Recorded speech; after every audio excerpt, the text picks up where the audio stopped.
quand on dit en représailles un peu à la décision du Niger de maintenir les frontières fermées, et nous on vous bloque, je crois que c'est pas une décision judicieuse, parce que le transit du pétrole, c'est un accord spécifique qui régit cela.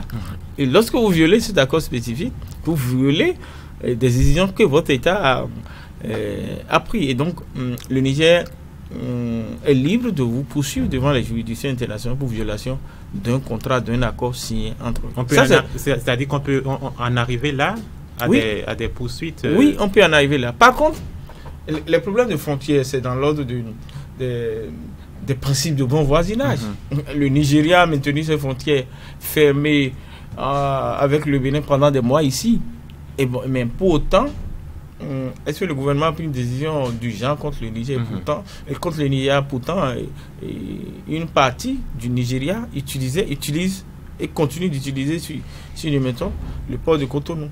Et donc, moi, je pense que il y a cette décision et me donne l'impression que on a voulu juste faire un peu le gros bras, et nous aussi on a quelque chose contre vous, et donc on va le faire pour vous montrer qu'on n'est pas content. Et je pense que ça n'apporte aucune solution en l'état actuel des choses. La preuve, ce qu'on a voulu avoir en prenant cette décision, c'est d'obliger les autorités de Niamey à venir tout au moins parler.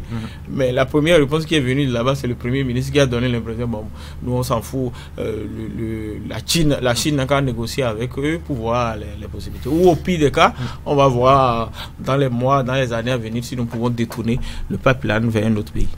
Ce n'est pas l'acte que Cotonou vient de poser qui va les obliger à ouvrir leurs frontières, et ce serait comme s'ils se dédisent, ou s'ils, excusez-moi d'être trivial, s'ils baissent culotte, ils ne le feront pas.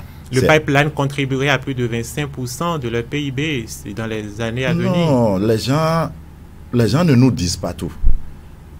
On n'a pas forcément, vous et nous, quand on ne va pas en profondeur de l'information, on n'a pas tous les éléments d'analyse.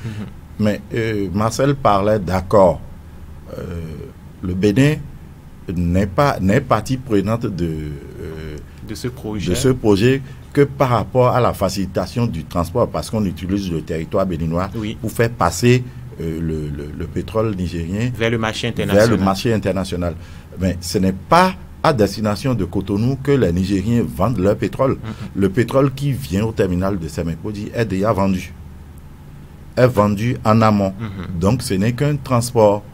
Mais maintenant, si le Bénin pense qu'en demandant, qu'en bloquant l'embarquement ici, que le Niger sera obligé d'ouvrir sa frontière, je prends ça avec des pincettes simplement parce que le Niger s'en lavera les mains pour dire que moi j'ai déjà vendu mon pétrole, notamment cette fois-ci à la Chine.